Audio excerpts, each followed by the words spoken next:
Bienvenue sur la chaîne YouTube de Level Up Conseil et Formation. On se retrouve aujourd'hui, comme d'habitude, dans le cadre de notre formation Vue graphique Excel pour des rapports Smart. C'est un plaisir de vous savoir en notre compagnie. Cette formation tire déjà à sa fin parce qu'aujourd'hui, nous allons voir l'avant-dernier graphique, voilà, dans lequel je vous montrerai comment construire un graphique de type vue maître. D'accord? Alors, à quoi est-ce que ça ressemble concrètement à un graphique de type vue maître? Eh bien, le graphique de type vue-maître, vous l'avez à l'écran. D'accord?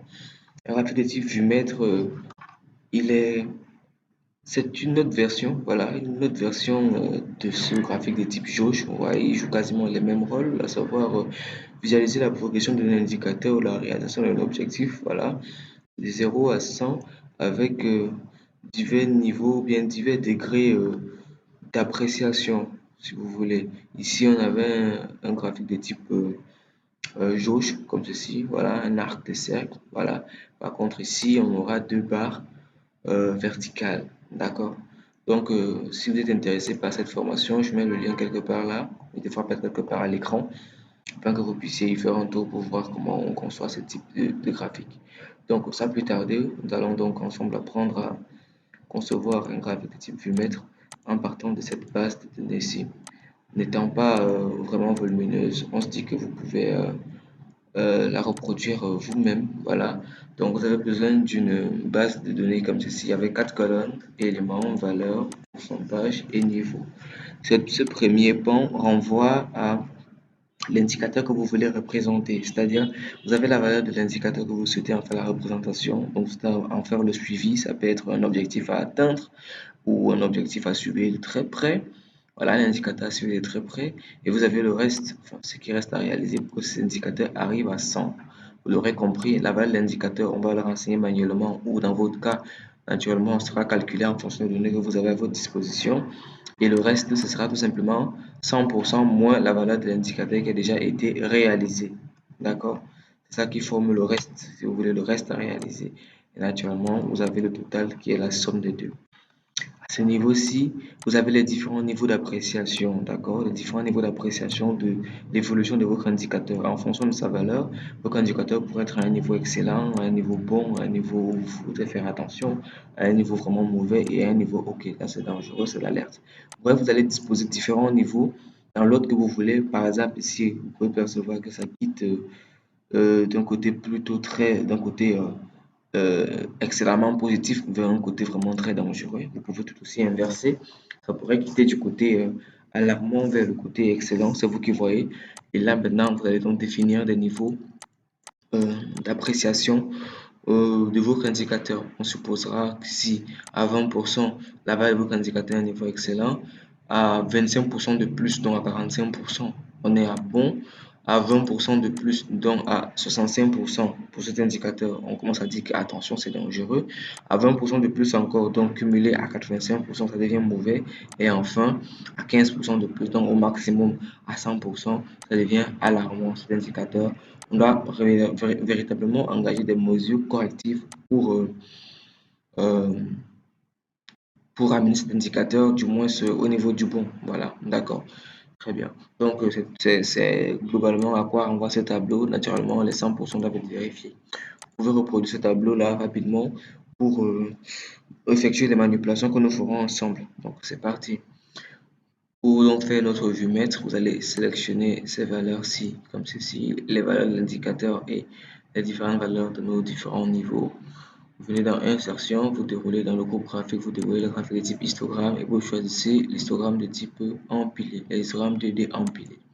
Vous cliquez. Vous voyez, vous avez cette forme de graphique-ci. Vous pouvez cliquer sur le titre, supprimer avec la touche Supre.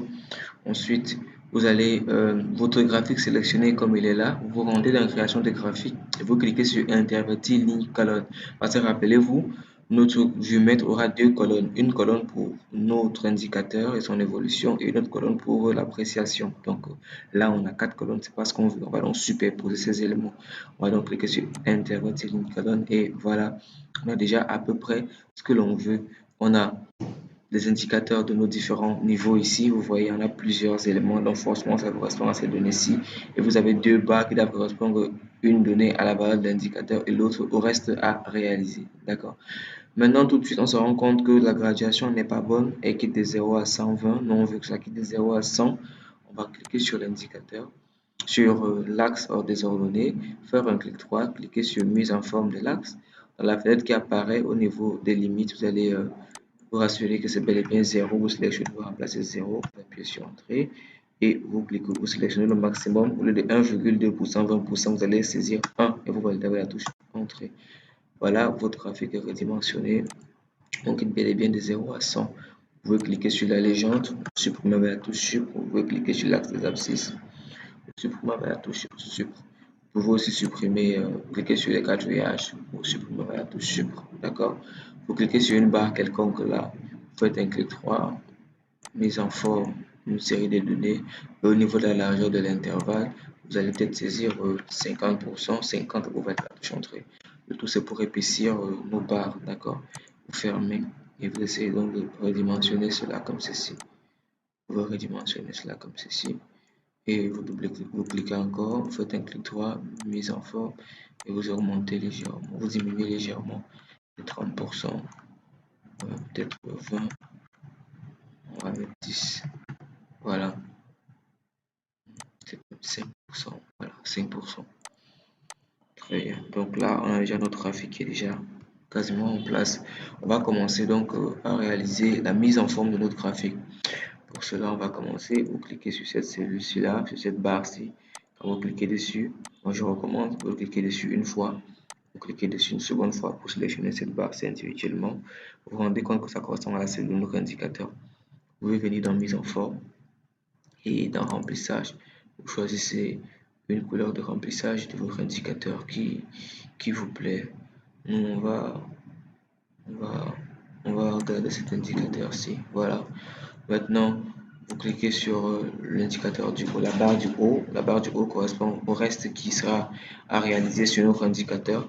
On va vous dérouler le remplissage et vous choisissez, enfin, cliquez dessus une fois, cliquez dessus une nouvelle fois pour la sélectionner individuellement. Vous déroulez le remplissage et on va déplacer ce graphique ici pour essayer de voir ce qu'on fait. Donc vous cliquez sur cette barre une fois, vous cliquez une nouvelle fois, ça correspond au reste, vous venez dans mise en forme, remplissage et voilà, vous essayez de choisir une couleur de remplissage qui va donner l'impression d'un vide, voilà, qui est en train de se remplir au fur et à mesure. On va prendre cette couleur sombre ici. Voilà, c'est intéressant, ça donne l'impression qu'on est en train de remplir, voilà. Et après, ce qu'il vous reste à faire maintenant, c'est de définir des couleurs pour vos différents niveaux. D'accord? Donc, on y va. OK. Voilà. Le dernier niveau, donc, petite précision aussi. Généralement, quand vous définissez vos données, voilà, quand vous cliquez vos niveaux, quand vous cliquez sur superposition, voilà, le dernier élément, quand vous cliquez sur intervertir ligne et colonne, ce qui se passe, c'est quoi? C'est que le dernier niveau va se positionner, va correspondre au premier niveau et ce niveau-ci va correspondre au dernier. Étant donné que nous, on quitte d'un niveau qui est très bon vers un niveau qui est mauvais, et bien nous, on apprécie ces rangements, c'est-à-dire on quitte du niveau euh, vous cliquez deux fois, on clique du niveau qui serait excellent, voilà, qui est juste en bas, vers le niveau alerte qui est juste en haut. Si vous voulez plutôt quitter d'un niveau alerte vers un niveau excellent, eh bien les mauvais niveaux seront plutôt en haut et les bons niveaux seront en bas. Donc on commencera par alerte, ensuite mauvais, ensuite attention, ensuite bon, ensuite excellent. De telle sorte que lorsque vous allez intervertir les lignes et les colonnes, alerte se situera en bas et excellent sera en haut. D'accord? Maintenant, on va modifier les couleurs. Alerte, quand je clique, c'est le premier, c'est alerte. Je me rends dans mes infos, je choisis une couleur qui serait rouge. Voilà, je clique là. Maintenant, mauvais, je vais regarder comment est-ce qu'on avait paramétré ça. Mauvais, voilà, on a à peu près comment c'était paramétré. On a mauvais, la couleur de mauvais, c'est déjà la meilleure. Attention, on va prendre une couleur qui ne s'approche pas trop. Voilà. Bon, on va prendre un vert, pas trop vert. Non, vous allez cliquer deux fois, voilà, pour sélectionner individuellement, choisissez la couleur du bon. Et excellent, vous choisissez la couleur verte. Non, vous cliquez aussi 2 fois. Voilà. Voilà. Donc là, on vient de définir les codes couleurs d'appréciation de nos indicateurs. Ce qu'on va faire maintenant, c'est de mettre des étiquettes. Vous cliquez sur le petit plus là, étiquette. Voilà. Voilà. Ensuite, ce qu'on va faire maintenant, c'est qu'on va cliquer, on va remplacer la valeur de ces différentes étiquettes. On veut les niveaux et non les pourcentages. Donc, vous allez cliquer sur une étiquette quelconque, faire un clic droit, vous rendre dans option mise en forme des étiquettes, cliquez sur valeur à partir de la cellule. Voilà, ça correspond au niveau alerte. On clique sur alerte et on valide. Vous décochez la valeur. Un petit instant, hein, pardon, c'est pas comme ça que ça doit se faire. Je me retrouve. Donc, pour mettre le nom des niveaux sur nos différentes étiquettes, d'accord, ce qu'on va faire, on décoche, on fait apparaître les étiquettes comme celle-là. Maintenant, on va d'abord mettre en forme cette étiquette-ci. Vous cliquez dessus une fois pour le sélectionner. Vous cliquez une nouvelle fois pour sélectionner individuellement. Vous modifiez la police. Vous pouvez mettre en gras, vous augmentez la taille de la police. Vous pouvez changer la couleur. On va mettre la couleur blanche, par exemple. D'accord. De façon à ce que si je choisis par exemple 100% ici, ça s'adapte automatiquement. Et là, quand vous faites ça, vous voyez qu'il y a cette étiquette qui correspondait au vide qu'on n'a pas supprimé. Vous cliquez dessus une fois, vous cliquez 2 fois et vous supprimez la touche de votre clavier. Voilà, c'est bon. Vous pouvez revenir à peut-être 45% ou peut-être même 56%. Ouais, je crois que c'était ça. Maintenant, pour mettre à chaque niveau, on va faire comme ceci. Vous cliquez sur ces étiquettes pour le sélectionner. Vous cliquez une nouvelle fois pour le sélectionner individuellement. Vous rentrez dans la barre de formule avec le sélectionné, vous entrez la touche égale et vous cliquez sur le nom du niveau qui correspond. Dans ce cas, il s'agit du niveau excellent. Donc on clique, on valide avec la touche entrée du clavier. Voilà, on fait pareil pour tous les autres. Cliquez, cliquez à nouveau, égal, c'est bon. On fait pareil pour les autres. Égal, attention, égal.